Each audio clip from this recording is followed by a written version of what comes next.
everyone, this is Justin from Justin's Orchids and More. And I think in my last video I was telling you guys about this Encyclia that this has been a very good grower for me, and I'm really getting into the Encyclias. This one is it's been tried and true. This was a bag baby from Lowe's. Okay, I know about maybe 2 months ago to even just recently, I was giving my greenhouse way too much light, way too much heat. And now that the summer months are coming in, you know, in my area here in South Carolina, I recently had to cut one of my Mars hydro lights off because the temperature was just too high. Even though I ventilated, it was just too much. And this plant right here, I can tell you about 2 weeks ago, there was so much light intensity and so much heat. All these leaves were purple. I mean, they were not just a little couple of spots, they were very purple. And, you know, and I was looking at this orchid, and not just this orchid, but other orchids in my greenhouse. And I knew that I had to get rid of one of my lights because it was just too much. And some of the plants, you know, even though I took one of those lights away and cut it off and got it out of the picture, I could see where there was some damage from some of the orchids that I had.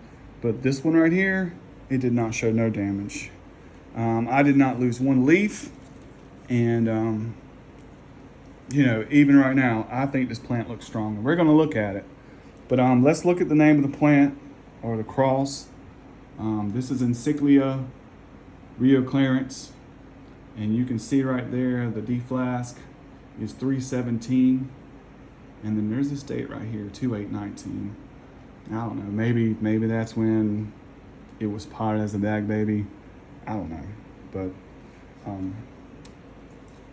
we're gonna take this plant out of this pot, and I'm gonna look at it and maybe trim it up some, and we're gonna mount it on this piece of wood right here. Now, I got this the other day when I was at the river, and it's just a piece of driftwood, and you know, what I want to do, I always kind of try to show you guys what I want to do before I do it, but I would like to take it out, trim it up, and put it right here, because if you look, most of my roots are on this side coming this way. See that over here? Now, we'll go ahead and look at the plant real quick. That's a nice pseudobulb right there. If you look, it's solid, it's nice. That's a nice growth. Here's another nice one right here. And I've shaked it over. The plant's not gonna spike, probably from just too much trouble, but there's roots growing there. And most of my roots that I have, now I haven't taken it out of the pot yet, but they're over this way, okay? I'm gonna do this. So I wouldn't want to put that orchid here when I've got roots coming this way, you know, when it's concave like this. Even though I like mounting orchids in the concave part of the wood like this, because it's just worked out, you know, better for me in some cases. But in this case, with this one, with the way these roots are all coming out the side, I want to mount it this side up, put my hanger right here, and this curve, I want those roots to maybe attach to this side like this. So that's what we're going to do today. Give me 1 second, let me set up, and we're going to pull this plant out of the pot, and we're going to check out and see what kind of root system we have and what we have to trim. I am not going to be trimming that. Okay, everyone, so I'm back. I went ahead and took it out of the pot, and I seen where, you know, I just wanted to kind of look at it off camera and see what kind of roots we have and what kind of roots we don't have. And I've been soaking it in some distilled water with a little bit of Super Thrive, just to kind of, you know, just kind of see what's going on. And, you know, I'm not going to do a whole lot of trimming to this plant. I know that I want to mount it.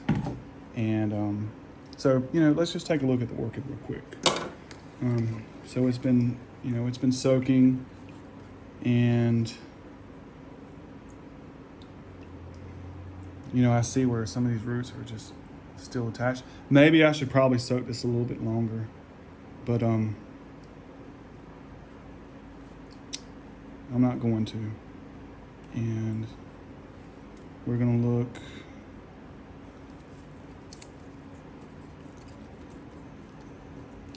And I'm gonna take some of this bark off right here. You know, and see, what's really aggravating is there's a lot of pieces of bark that are attached to some of these good roots. And, you know, that's kind of my dilemma. I probably should have maybe beforehand soaked this plant a lot longer. So maybe that I could, you know, just could have took some of those pieces of bark off these good roots. But at the same time, all right, you look at this one, okay? Now I know, I look at that right there. All right, that's a dead root system. So that one's gonna go. And if you look right in this area right here, and I'll even pull it closer so you can see, those roots are not viable. So I will cut those there. And, you know, I can look at this root and tell you that's viable. Okay, so I'm not gonna mess with that. And, you know, this video is not about chopping a plant up. I'll only go so far, then I'll be like, you know what? Look at that root. We're just gonna go ahead with the mount. And I think at this case, okay, so right here, now I do see, let me look at that. All right, that's dead. So I'm gonna do that. And right here, that right there. All right, look. That might look live to you, but that's just algae. And that is a dead root in that whole section right there. So I'm gonna trim that off there.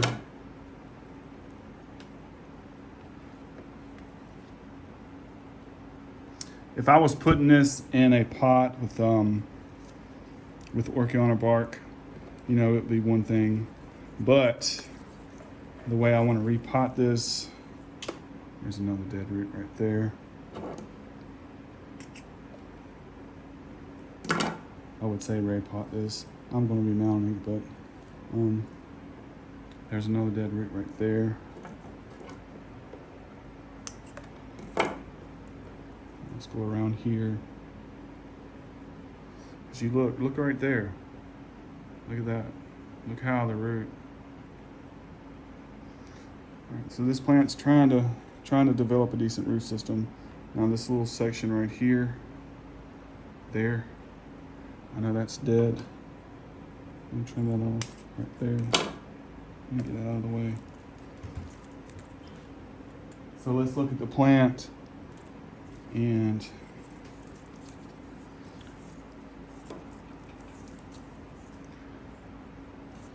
I'm happy with that. That's all I'm gonna do, because I'm gonna mount this, okay? And let me put this down here, get this out of the way. And so let's look. Now, when the plant was growing in the pot, I'll even bring the pot back over here. And by the way, I'm really gonna start using plastic holy pots over holy clay pots, because I've just been talking to some of my friends on Instagram and on YouTube and stuff, and I'm going to be going away from using clay pots, and I'm going to start using something more of the lines of this, because I think this is better. I think that Someone just really reminded me and it kind of gave me a perspective of, you know, when roots grow in a holy clay pot and the pot dries out and then it dries the roots out. So I'm going to be doing things a little bit different on my channel. That's that. But anyway, so let's look at the plant. So the plant is trimmed up a little bit. That's all I'm going to do to it. And I want to raise this up a little bit right here. So, you know, if you can see, I'll put it down here. The plant's growing in this direction. And I know that if I do everything that I'm supposed to do and the plant does well, you know, hopefully we're going to get growths that come out in this direction and pop up, or on this nice pseudobulb here, and they're going to come up and pop up this way. And, you know, I hope that's going to be the case. So I'm going to put the plant here. My timer just cut off on my greenhouse, so the lighting's going to be a little bit different. Hold on 1 second. Let me cut on this other light. Now, I don't know if this is going to help, but could be a little more light. Meow, meow, chill out. I'm doing a video. So, what I want to do, I'm going to put it right here. What I want to do is I want to mount this plant on this piece of driftwood to about something like that. That right there. Maybe a little bit lower. Maybe about right there. Like that. No, I think that looks good. If you look, check out the green tips on the roots all around the mount. Right here. If you look, I think that's going to be nice. Right there. Just like that. Now I've already drilled a hole right here for my hanger, and I'll set it down here. Look. Now I'm gonna pause for a minute, and I'm gonna mount this, and we'll see how it looks. I'll be right back. Okay, hello everyone, I'm back. Let me move this camera up a little bit where you can see what I've done. Now, I have taken this plant, I kind of spreaded the roots out a little bit on this side. I'm not going to use any fishing line and try to force these roots to grow on this slab. I think they will do it on its own. If you look on this side here, there's an area here where, you know, they can hopefully want to detach or attach to the mount. I didn't do a whole lot of trimming. What I did in the back, like I told you before, I drilled 2 big holes, and you know, I've got it anchored here. I'm not going to use any sphagnum moss or any fishing line. I'm not going to force these roots to want to attach to the mount. I'm going to let them just you know, do what they want to do. And I have got a good place in my greenhouse where I can hang this, and I think it looks good on this mount. And we'll see what happens. You know, this is not for everyone. I know that, you know, in my environment, I can control my lighting, my temperature, my humidity, and I can still kill orchids. But I think this is a good little mount. This plant deserves to be on a mount. It deserves some attention. Beautiful flower. We'll see how it goes, but you know, like I said, that's all I'm gonna do. And if you guys enjoyed the video, please give me a like. Please give me a thumbs up. If you're a new subscriber, welcome to the channel, and I'll see you on the next one.